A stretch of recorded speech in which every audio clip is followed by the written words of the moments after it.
It's the Underdogs back with you for a really busy episode during a really busy time in the sports calendar. Peter, how you doing? Is your head about to explode? Jordan, I think it was about this time last year that I said, just look at me. I'm haggard, I'm unshaven, and you said something like, that's any day of the week. So I can't describe it based on how I look, but I am wearing blue and orange under my sweater. It's an exciting time. The Mets have as good a chance as anybody to keep pushing towards a championship, and just I mean, there's football news breaking all over the place. There's underdogs winning all over the place. It's a crazy, great time of year. They're eating the cats. They're eating the dogs. They're eating eating people's pets. Everything's happening. They're eating the salas, at least. All right. Well, we will get to the NFL a little bit later in the show. But, Peter, I do want to start with baseball. Full disclosure, we're recording on a Tuesday. Right now, all four division series are tied at 1-1. By the end of the night, someone's going to be up 2-1 in the Mets-Phillies series. Someone's going to be up 2-1 in the Dodgers-Padres series. But neither of that changes what I'm about to say. Oh, which no. is that... Are you going to use the word? Because I noticed the word I associate with you, the word where you have boiled down all statistical analysis to one vernacular term, has now this year, and I think probably because of you personally, generating some backlash. So here we go. It's a what? It's coming. It's coming, okay? Okay. Playoff baseball is exciting. It's fun. It's also totally random. Making it a... I'm going to guess crapshoot. That's correct. It's a crapshoot. Did I get the big money on Family Feud? Crapshoot. Look, I argue with my friends all the time about baseball. Half the time it's Little League baseball, but we're talking about some form of baseball one way or another. And I mean, there's one particular argument by a friend of mine who's, by the way, like a pediatric ER doctor. He's incredibly smart, but he believes in clutch and someone's hot and so-and-so is better suited for the postseason. Nonsense.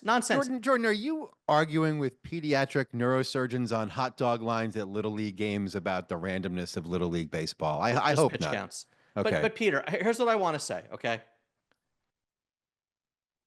The way the playoffs are currently constituted, letting 6 teams in each league, playing a 2 out of 3 series in the first round, a 3 out of 5 series in the division series, is a terrible way to decide the champion if you're interested in determining the best team. Because baseball, more than any other sport, is a large sample size sport. The only other sport I can tell you that feels as random as baseball is soccer. And what do the European leagues do? They crown a regular season champion. So I'm on here advocating for, if you're not going to change the playoff format, and we'll actually talk about the games and the pitchers and the players and this, that, and the other thing in a bit. And we've got an amazing underdog story. But if you're not going to change the format and go back to limiting the number of teams that get in, then you need to find a way to honor the best team in the regular season. Because to me, it's much more impressive what the Dodgers have done for the past decade in the regular season than it is to blame them for flaming out in series where 1 or 2 hard hit balls right at someone change the entire outcome of the series. Okay, but I'm done preaching. Now take me apart. Well, I first of all, that's definitely not true, but I just want to make clear that, look, back in the oldest of olden days, when baseball took its one league winner and let it face off in a 7-game series against the winner of the other league, there were still plenty of times when the team with the worst record or the worst players became world champions. The 1906 Cubs, okay, to go older than any reference I've ever made on this show, won 116 games. Their players are immortalized in poems. Tinkers to Ever to Chance, chock block with Hall of Famers, okay? They lost to a team called the Hitless Wonders, who were also from Chicago. This happens. What you're talking about, Jordan, you could have NASA scientists design the most equitable playoff system, curtail the number of entrants in the playoffs.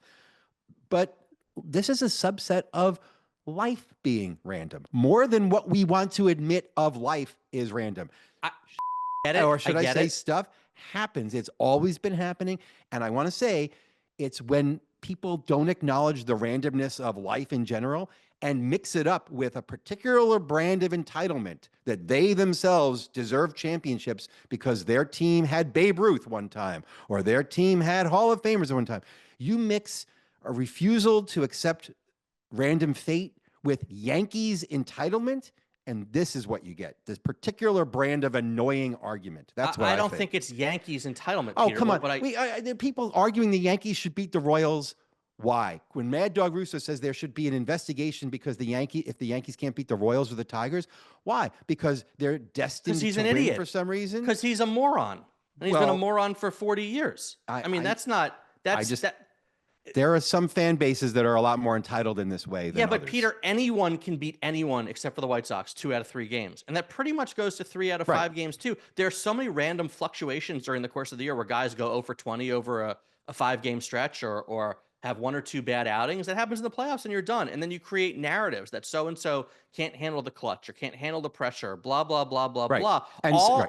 Right. All I'm saying is, Peter, that like you have to turn off a certain part of your brain during the baseball playoffs, which is this: the part that makes judgments overall about a player, a manager, a team. You can't make those judgments based on what you see over 3 or 4 games. You just can't, because you can find these people don't want to hear this. They want to say, well, Aaron Judge isn't performing in the playoffs for a couple of years, ergo he's not a clutch performer. But that we still don't have anything close to a meaningful sample size, and he's had over 200 playoff at bats.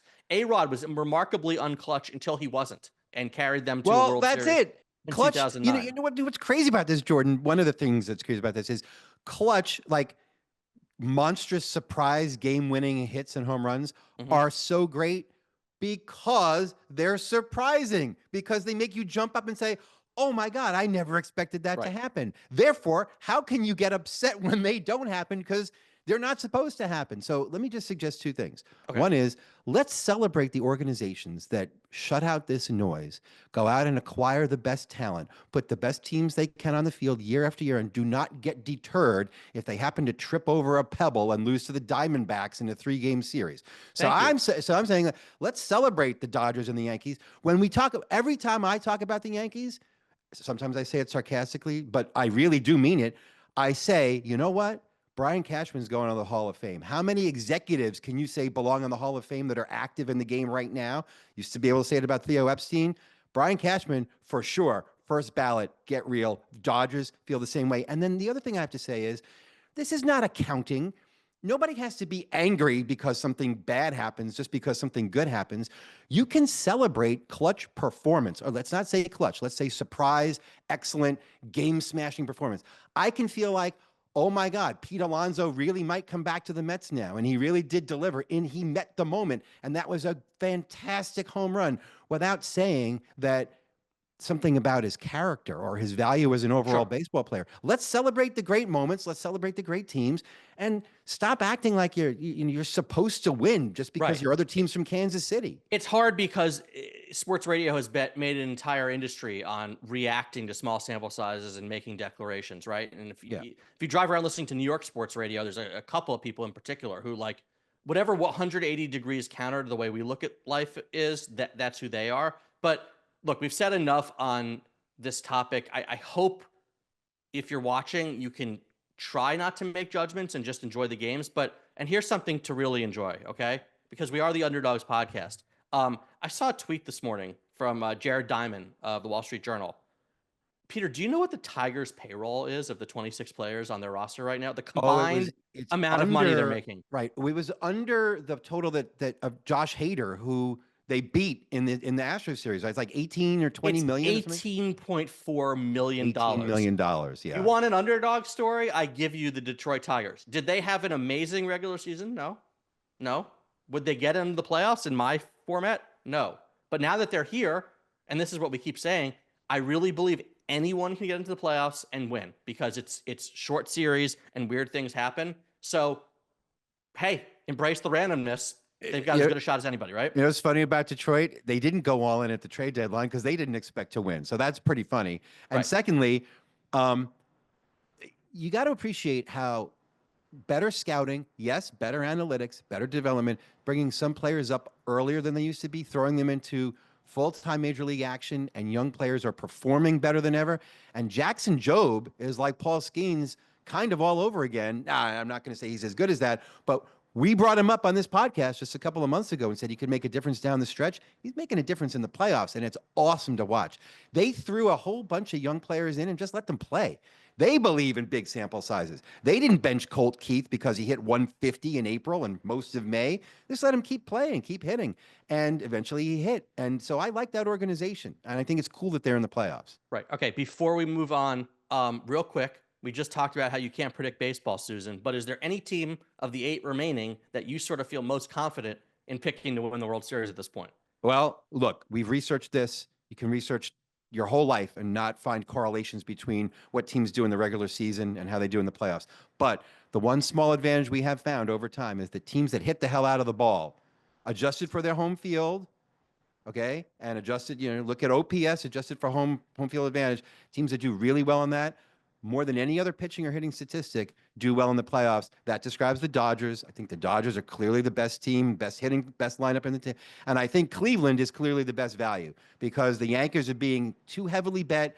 Cleveland is the opposite model, pitching and defense, good at all these little things, good at pitch framing and outfield defense, and nobody knows who they are. And they're a terrific team. So I think Cleveland gives you the best value. I think the Dodgers are the best team. And yes, I'm rooting for Mookie Betts. So I don't have to hear people talk about how he's never hit in the playoffs and he's not clutch. So that's where I'm coming.